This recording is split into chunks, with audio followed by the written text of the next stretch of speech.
Hey there, gang! Welcome to another episode of RobaFett, and before we start the video, I just want to apologize real quick. There is a thunderstorm going on outside. It's been going on all freaking day. So, I waited, so it's time to finally record this freaking video. Recently, I'd been seeing ads for, I'm sure you've seen it as well, this show called Solar Opposites, you know, between the sex ads that are going on YouTube. You see ads for Hulu and whatnot and stuff like that, you know, and of course the COVID-19 ads, we can't forget those. I don't know, I don't know what the right answer is, because you don't want companies not to acknowledge it, but you really don't want them to acknowledge it too much. And when they're like, we know it's tough out there, we know you have to sit in your house all day, that's why Ford will always keep on making trucks, because when you've got to drive to the supermarket, we're gonna be right. And I'm like, really? Okay. I mean, they're just trying to like duct tape any way they can, and it just puts like, they're like, how do we put these two things together? Anyways, I'm sure you've seen ads for this show, Solar Opposites, and I saw it and I thought, is this the new season of Rick and Morty, for like the 0.2 seconds? And then of course my brain said, no, Robert, this is a new show. And I was like, it's a new show? Well, that's funny, because it seems like every time we turn around with Rick and Morty, they say, hey, guess what, jackasses? You're not going to get another season for however long. Ha ha ha. And they flip us the middle finger, and it's kind of funny because it's Rick and Morty, and we go on with our lives. But we're always kind of get that, you always kind of get that feeling that they are working on it, you know, and Justin Roiland does his little appearances here and there as Rick and Morty, some good, some rough, but you know, that's a whole nother topic in and of itself. So I'm looking at this show, and because of that, because I'm like, wait a second, so we have to wait forever for Rick and Morty, but you've got another show now? I already kind of felt a little angry, because I was like, you know, it's kind of a silly thing to feel, it's a TV show, but at the same time I was like, what's this? Why is this happening? Is this what you guys have been working on instead of Rick and Morty? Because it better be good. Plus, I feel like I'm not the only one that has to feel this way. I have genuinely so far enjoyed season 4 of Rick and Morty, you know, but there's just something different about it. There's something a little off, you know. There seemed to be more purpose, more drive, more interesting things. In between all the mayhem and crazy wild adventures, there was some character development, and there was things happening. You felt like it was moving towards something, right?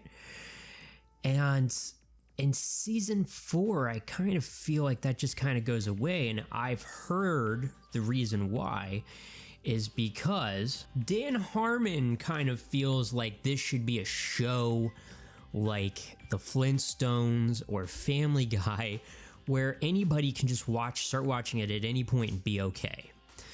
Which isn't the worst thing, except for they made it an episodic journey to begin with. So it's not been that show. So to transform it into that this far down the line, and I know he's always felt that way, but it's kind of too late for that. We care about these characters. We want to see where they're going to go.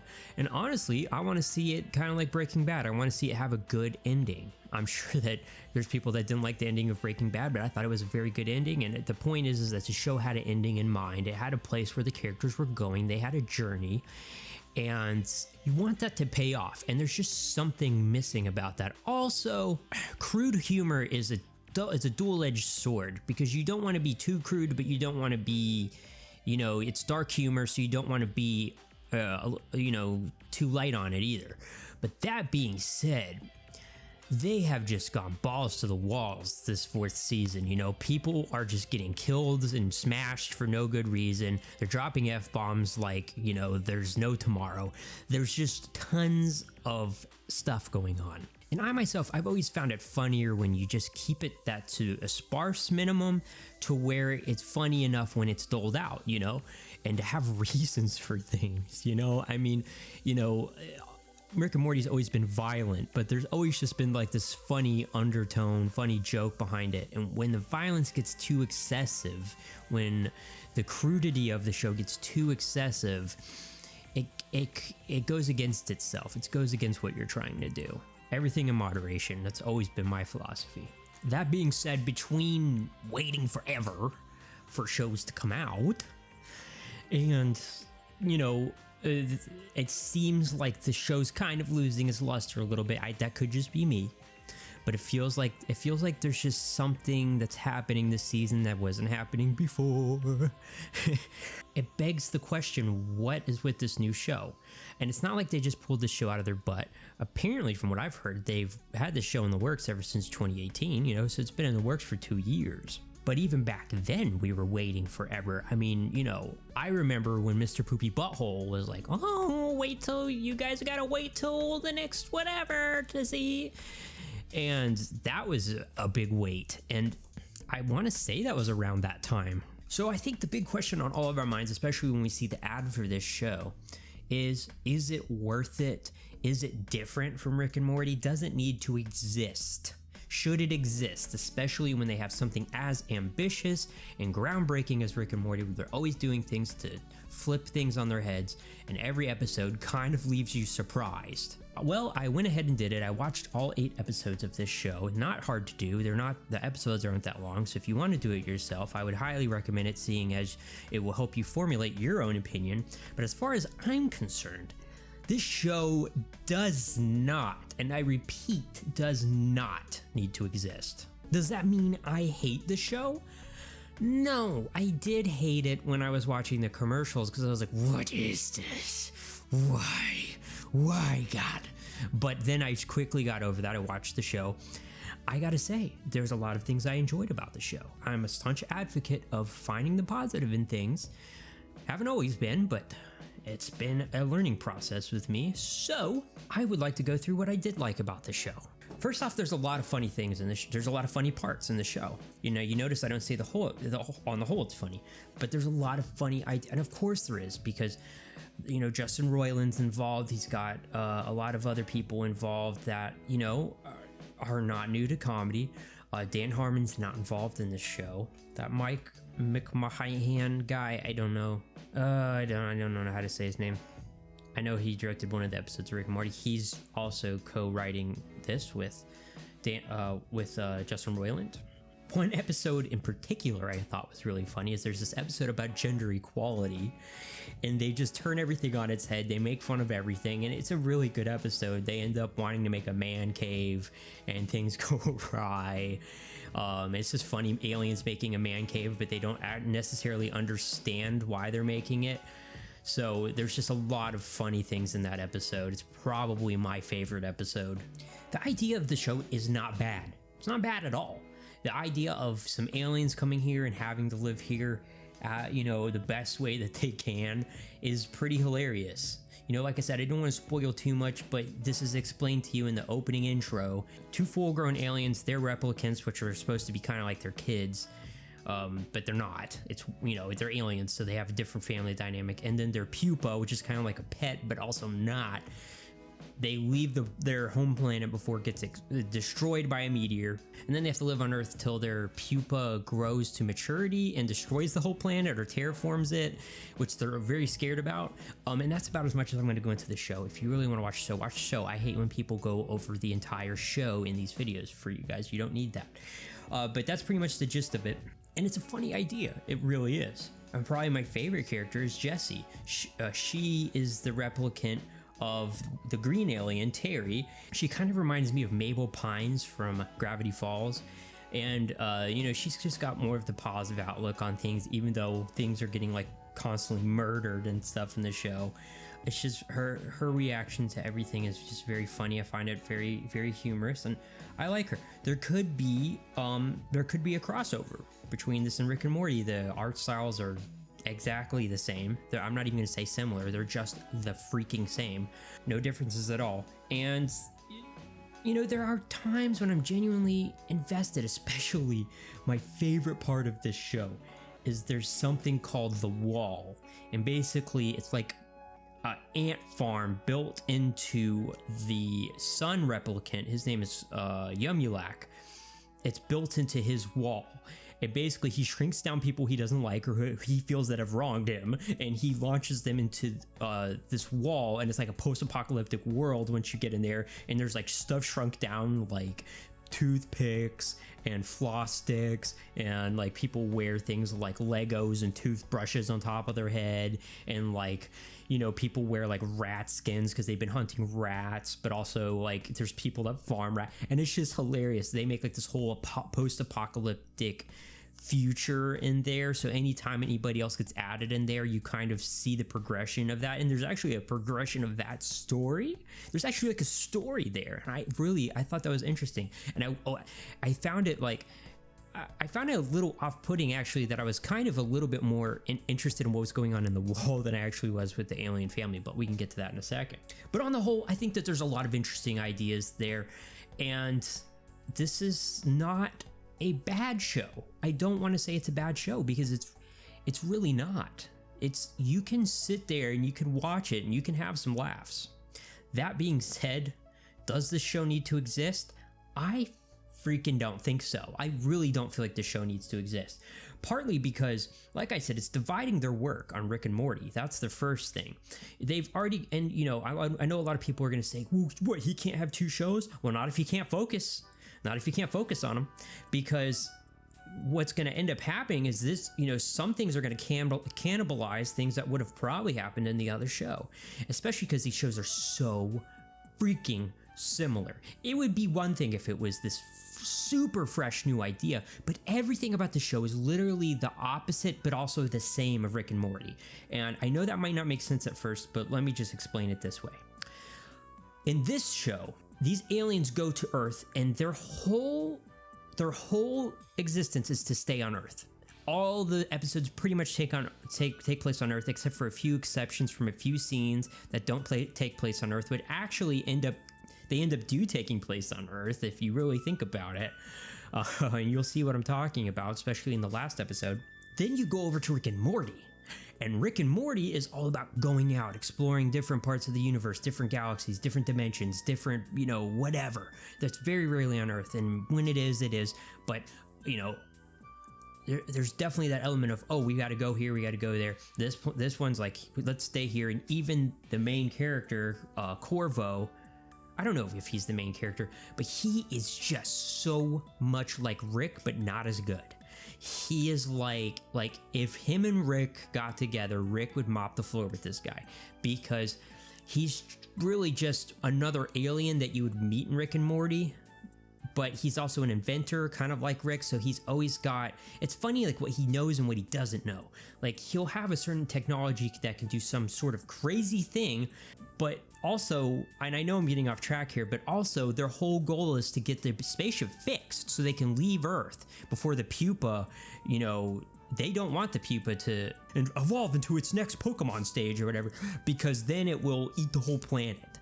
So they're like, we need to get out of here before the pupa pupillates or whatever. I can't remember what the word they use. So, you know, some episodes he'll have some crazy technology to do whatever he wants, but then he can't fix, the ship's still broken.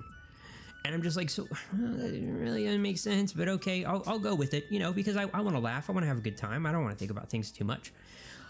But I can't, and I swear I can't overlook that he's pretty much, he's just like a B-class Rick Sanchez. And that's really what he is, though, because he hates humanity, he's self-loathing, he's selfish as hell, and he kind of cares about his family, but then he kind of doesn't. Sound like anybody that you know? Brilliant inventor, always has some contraption that gets them into some wild hijinks throughout the entire episode. And it's just, you know, the same formula as Rick and Morty. There's, you know, the B plot going on with the kids, and then there's the A plot going on with Terry and Corvo. And then there's like always some C plot going on with the pupa that sometimes just flat out doesn't make sense. Like there at the end, I might have missed something, but at the end of one of the episodes, the pupa gets put into a package and sent off to Africa for some reason, and it's just never addressed. He's just in the next scene. He went to Africa? Did he not go? Maybe that'll be addressed in a future episode, but as of right now, it just doesn't make sense. because it's not addressed at all in this first season. And now to the next point, it just doesn't feel as intelligent as Rick and Morty. Rick and Morty has this thing where, you know, you could just tell like so much thought was put into it. It's stuff that may go way over your head, but you still get it at the same time. And you know, it's that nihilistic humor, but it's also just always breaking boundaries, breaking like things like you never thought that would be made funny or could be made funny or are made funny. And then this show comes along and it feels like it's more going for like the haha, I got you jokes, look at the screen, wasn't that funny, hey look, here's this, here's that. In fact, every 5 seconds they are mentioning movie references. Like, I was like, oh, there we go. Oh, yeah. Oh, it's like they're doing gotchas at you in the camera. Like, oh, did you get that movie? Oh, yeah, remember? Oh, this movie. Oh, guess what? We know about this movie, too. You know, here's a few examples of that. She went to the woods to look for Slender Man. It's a set replica of Seinfeld. I think Yummy Luck bought it online. Oh, you're looking like a blue Shrek. And we all saw Mission Impossible Ghost Protocol. And The Matrix. Or A Matrix Reloaded. Maybe we're in a trial. Not unlike the Academy Award-winning film Suicide Squad. Yeah. Just like in Ocean's 13. Like in that movie Whiplash. Oh, Terry, let's watch all the Resident Evil. 100-page screenplay for Ted 3, UA North. It takes place in the Harry Potter world. Come with me if you want to live. That's from Predator. It's from The Terminator. Is he like the Duke of New York from Escape from New York? Oh, okay, yeah, it's exactly like that. And you know, they've got like, they reference things like superheroes and, oh my god, product placement is crazy in this. And it's funny because especially in the first couple episodes, they use things that aren't really the product but look like them, and then it starts transitioning into that, and they start bringing up the actual names of things like Pepsi, Mountain Dew, Diet Coke a lot. They lobotomize a girl with Diet Coke. At one point, Dr. Pepper's brought up. They go to Dave and Buster's in an entire episode. I mean, the product placement just gets wild. Crazy. I should hope that you're all going out to get more Miller Lights for Tuesday taco night thing. This is ours. Wallet, gum, key metal. She's got tongue. Says you're late on our Skittle tax. All I could find was a Junior Mint. They have like a Game Boy gun. I mean, and it's not that it's not funny, but it's just like this product placement's so much up in your face. But yeah, the Game Boy gun, it turns people into Game Boy cartridges.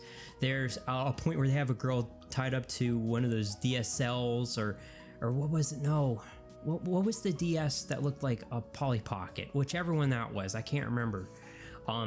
There's that DS. They talk about selling PlayStation 4s and how somebody sold someone's PlayStation 4, so like Sony got their hat in this ring.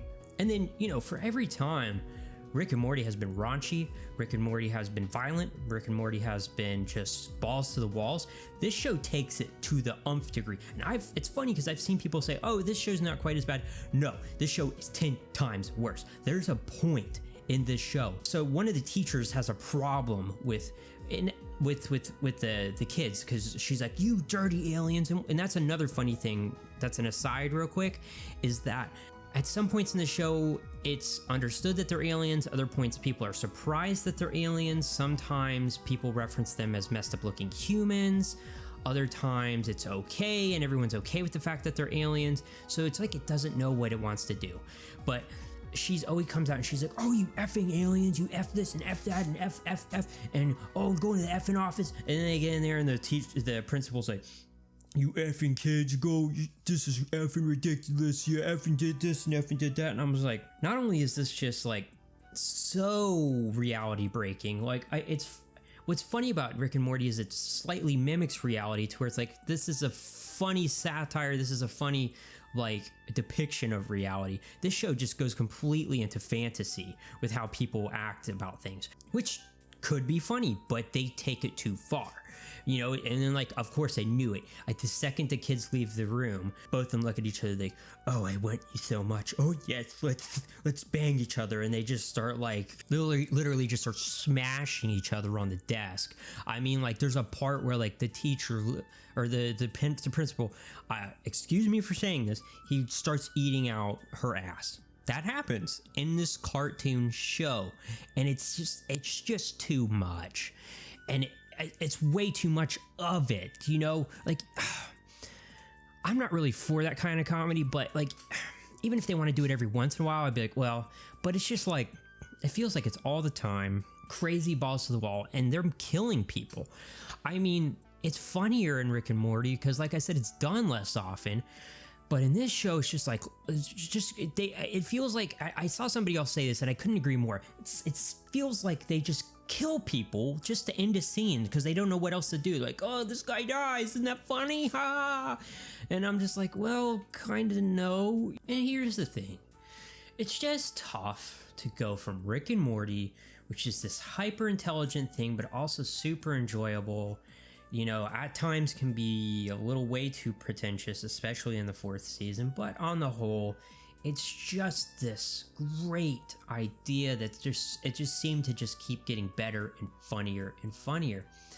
And then this show comes and it's just like a less good bootleg version of Rick and Morty. It's like Schmick and Schmorty. Honestly, if they do have a crossover, all really you're gonna want to do is root for Rick and Morty's family the whole time, because this family's B tier compared to them. Another season, and guess what? There is going to be another season. It's already been renewed.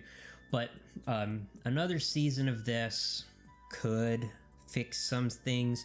But here's what I'm worried about. I don't want another season of this less good show if it's going to disrupt the show I really like. If they can make both shows and everything's fine and we don't have to wait a bajillion years for every time we want to watch Rick and Morty, or even if we do have to wait, as long as this isn't the cause of it, then I'll be okay with it. And you know what? This show could even be a good thing, because here's what I think probably happened, and I can't be 100% sure about this, but Dan Harmon's not on this show. So what I think happened was Justin Roiland seems to be happy to go places, do things, meet and greets, whatever, and be the characters on live streams, stuff like that. Whereas Dan Harmon's a little bit more reserved. He doesn't want to do it as much. And honestly, I think, and I don't know this, but I think Dan Harmon could be a little tired of Rick and Morty, especially with the cringe culture that's come along with some of it and everything. And maybe he's just kind of fed up a little bit. And maybe Justin Roiland wanted to go do his own thing.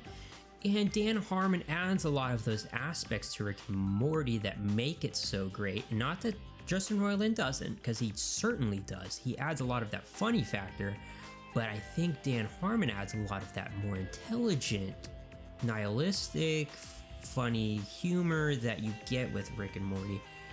And without him, this show's kind of lacking that. But if this is an outlet for Justin Roiland to be able to get out on his own and do stuff, then I'm actually more okay with it. Like I said, my biggest worry with this is just that it will affect Rick and Morty in a negative way, and I don't even want Rick and Morty to go on forever. I know it could. I don't want it to be a Family Guy though. I think it would be more well served if they have this ending in mind, and maybe even it has 2 more seasons or whatever, and then we get that. In the meantime, this show, like I said, the problems with it are it's just too similar to Rick and Morty, but not as good. You know, like I said, there's funny parts, but it's just not as good. It could possibly be taking great things that could have happened in Rick and Morty and borrowing and cannibalizing some of it to put into this show. This show does things that kind of aggravate me, like they bring up Hulu all the time, like, hey, we're streaming this on Hulu, hey, you're watching this on Hulu, which is not going to age very well. Because eventually this show, if it's popular, will probably move on to something else, or you'll be watching it another way, and the Hulu references really aren't going to mean a whole lot to you. The fact that they always constantly have to make, some cultures, like having enough pop culture references is fine, but they just overdo it in that department. There's tons of product placement. I could just tell that people like this show is a little bit more corporatized, where people looked at it and they said, this is going to be a success because Rick and Morty was a success, therefore we have to do all these things to it. So at the end of the day, do I think the show should exist? No. Should you watch it? Well, if you know that this show's going to aggravate you, why do it? But I think that you can find some enjoyment in it, and if you enjoy Rick and Morty, there's going to be a lot of things that you do enjoy in this show. And like I said, I especially like that wall dynamic of the show. I think that that's a very funny part. Despite the fact that I'm not crazy about the fact that the show exists, it does. And if I told you I wasn't interested in what was going to happen next, I would be lying. Unfortunately, and here's one thing I will say, and I'm not going to spoil anything, but and when you watch it yourself, you'll see what I'm talking about. But this season finale for the show, I feel like is just so not interesting. It doesn't leave a cliffhanger that's good enough. Like it's a decent cliffhanger, but it's not good enough to make you want to binge into the next season. And I've seen other people say this show's not really as binge worthy as some other shows I've watched, and I would agree with that. There's not really a need to continually watch the next episode and feel like, oh man, I can't wait for the next one. Like, I'm gonna be okay. I'm gonna be okay until the season 2 of Solar Opposites comes out. But when it does come out, I will watch it.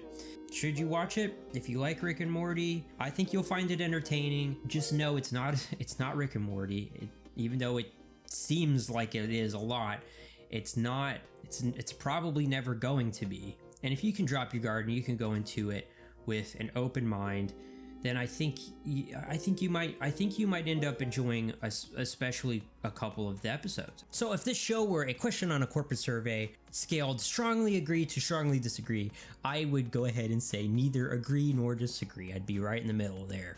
A solid middle of the road.